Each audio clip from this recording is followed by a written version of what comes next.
In his forthcoming book, Zombati, an anthropologist charting the rise of power of right-wing extremism in Hungary, argues against Douglas Home's claim that it is now time in Europe to start calling fascism by its name. Zombati argues that Hungary, which remains within the European Union and strategizes under the guise of an anti-Roma ethnic populism, is still much too democratic to be called fascism. Based on my own work on the political transformations in Britain over the last 20 years that are the precedent for the Brexit result of the EU referendum, I argue, in contrast to Zombati, that what matters is not whether or not any single nation state can be categorically described as having already arrived at the condition of contemporary fascism, but rather that a transitional phase is in process, whose outcome is yet unknown, in which democratic ideals and processes are being seriously undermined in the name of a diversity of authoritarian populisms, a process that I call creeping fascism. This paper is therefore a proposal for a specific and urgent focus on authoritarian populism as a topic of analytical concern. Inspired by the conjunctural analysis established by Stuart Hall and colleagues as central to the explanation of emerging political cultural formations, this paper revisits the concept of authoritarian populism and situates Brexit in Britain as the successful outcome of a counter-hegemonic project. Understood in terms of the political craftwork associated with the manufacture of consent, the paper reconsiders the Leave campaign as dramatic art, a performance cleverly designed to act out a moral crisis sufficient to destabilise the authority of government and throw it off-centre. Surprising about this political performance from an Althusserian perspective is the ruptural unity it produced, as various underlying antagonisms coalesced to reveal, as popular protest, a set of previously unrelated contestations, each of which alone would have been inadequate to the task of challenging the status quo. This coalescence of contestations and the cunning technology of meaning-making that symbolised their convergence can be understood in terms of what Hall and his colleagues described as a signification spiral. Like a tornado that assimilates an array of new materials to itself as it spins, the populist rhetorical symbolism of the Leave campaign gathered in force and grew in persuasive power as it incorporated into itself a diversity of signs standing for civil resistance and disparate political complaint. The threshold necessary for this political storm to rupture government authority and bring established certainties into question was a 50% majority Brexit vote that has undermined the idea of Europe and destabilised the social contract at the foundation of liberal ideas about progressive society in the UK. From an analytical perspective, the political rupture is welcome, because it brings to light, as it disturbs the taken-for-granted order of things, what had been suppressed before. Suddenly available for general consumption are the historical conditions that had always contradicted and created friction relative to the forward-moving trajectory of a future built along ideological lines. Part of the drama and the reason for the importance of a conjunctural analysis at this time is that intellectuals have the responsibility to disentangle and to explain the origin and significance of the contradictory historical conditions that were previously suppressed and have now come to light. This matters because there is an important opportunity to explain these conditions in terms of the alternative post-industrial social order that they substantiate. And also because the new significations of moral crisis that are being constructed by populist politicians out of the historical complaints of the past must be contested.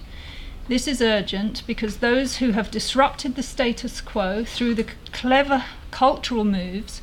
of the counter-hegemonic project that is Brexit seek, of course, to lend authority to their new consensus by attempting to substantiate it in the very business of government. The historical conjuncture that Stuart Hall and colleagues had been preoccupied with in the 1970s was the end of the consensus about the necessary relationship between social democracy and welfare capitalism. As this consensus was dismantled in order to free capitalist markets from government regulation, the taken for granted idea was dismantled that the economy had to be embedded and made to serve society. In place of the idea of society, an ideological commitment to individual responsibility was created so that social democracy could more easily be captured by the imperative of a so-called free market and the material rearrangements necessary to the privatization of the public good. As a result, each person became singularly responsible for his or her own rise or fall. And Hall and colleagues showed how the regulatory strength of the state turned away from welfare capitalism and towards the exceptional measures of law and order required to shore up government authority in the face of a cascade of historic protests that threatened the manufacture of a US-inspired, imported neoliberal consensus. In their seminal text, Policing the Crisis, Mugging the State, Law and Order, Hall and colleagues analysed the public popularity of an increased authoritarianism under Margaret Thatcher's Conservative reign. Hall explained the legitimation of rule created by dramatic government responses to a series of manufactured moral crises that had to be heavily policed. The ideological battle involved the re-signification of the problems of social and economic inequality. These were to be understood not in terms of the immoral consequences of capitalism, but rather as the evidence of the immorality of persons or groups posing a threat to the nation's peace and prosperity. By implication, the new collectivity constituted by authoritarian populism emerged from the success of a strategy to symbolically generate the categories of persons and behaviours labelled as other to the patriotic mission. For example, the sudden disproportionate sentencing that Hall described of 3 young black men from Birmingham for an unexceptional street robbery and the proliferation of the new discourse of mugging imported from the USA distracted public attention from the very real problems of urban racial inequality in Britain. Instead, the concept of mugging made young black working class masculinity into a primary symbol of the kind of rebellious otherness that posed a threat to the British public. This explained the popularity of the exceptional law and order response, which made it appear that only a more punitive, authoritative leadership could quell the kind of unrest that was continuously framed as the evidence of immoral forces at work in the nation. Hence, as capitalism was unpicked and freed from the responsibilities of welfare, a fetish was created out of political authority, which concealed the fact that the immorality of burgeoning inequality was becoming taboo as a point of ethical discussion in neoliberal times. In contrast to the 1970s, when neoliberalism was first being crafted and authorised in the UK, the significance of the current political moment is given by the fact that the political cultural form of neoliberalism is now being radically reconfigured. This reconfiguration, not just in the UK but also in the USA and across Europe, takes the form in part of attempts to create a new consensus about the disarticulation of economic liberalism from its long-standing association with civic liberalism of a particular kind. Hijacked by a more right-wing conservatism, the neoliberal project in the UK is being unpicked from the partial success of an anti-racist resistance movement of the post-colonial New Left, and recrafted in terms of a populist nativist logic that makes a moral crisis out of multiculturalism. The consequence is the transforming politics of nationalism that reconfigures the tripartite relationship between government,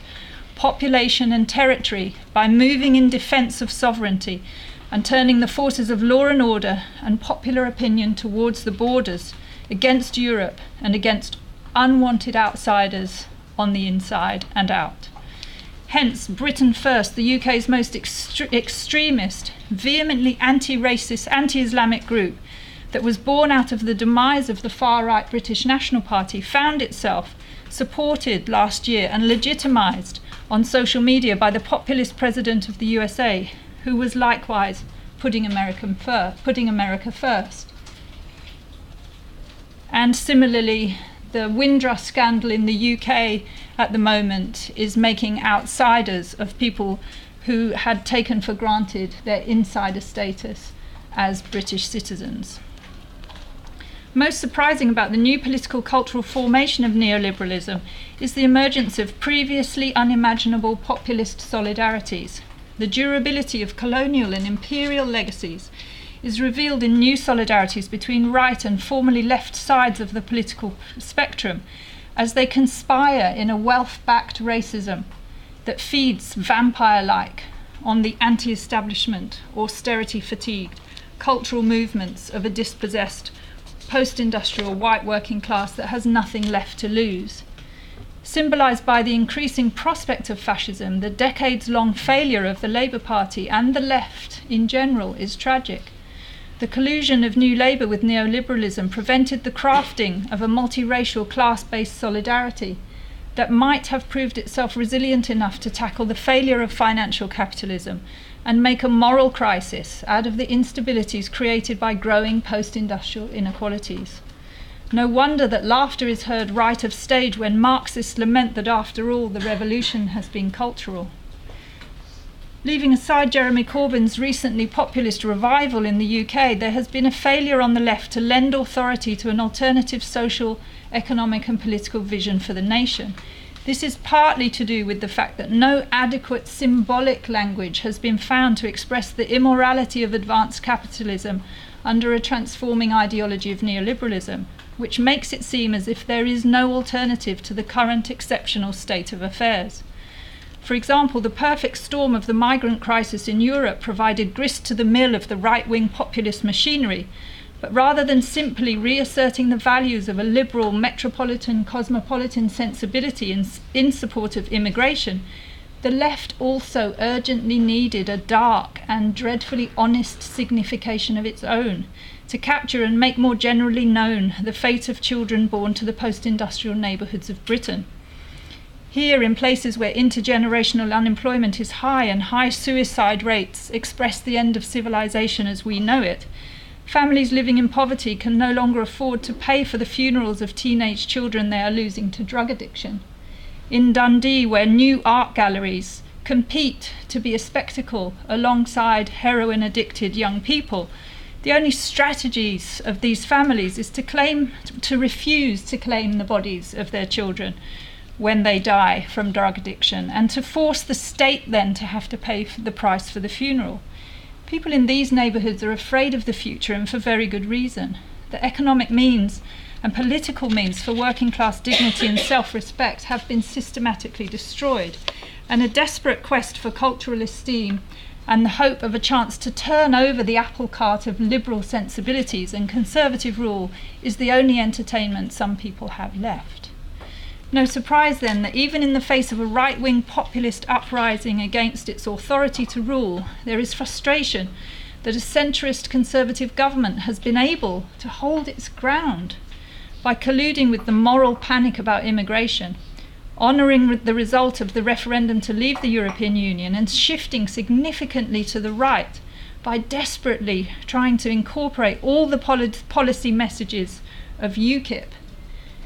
Britain's Prime Minister has clung by the skin of her teeth to the last vestiges of her authority. This is despite the fact that her gamble failed spectacularly to increase her mandate in Parliament by calling an early general election last year, and she now finds herself out of the frying pan and into the fire with the ultra-nationalist Democratic Unionist Party, naming its price in Westminster.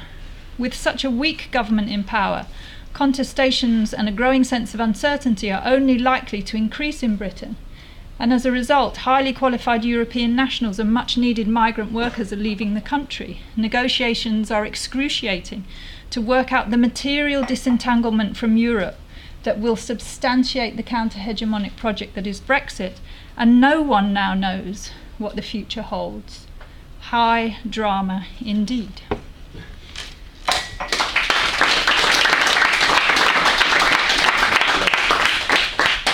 If I'm allowed, I'm just going to take one more minute just to bring attention to my t-shirt. So my daughter and I have started a campaign called We Are All Windrush. And we've had an artist do these beautiful designs, and we've made these t-shirts, and the campaign's gone viral on Twitter and Instagram. We've raised over £1,000 in 2 weeks,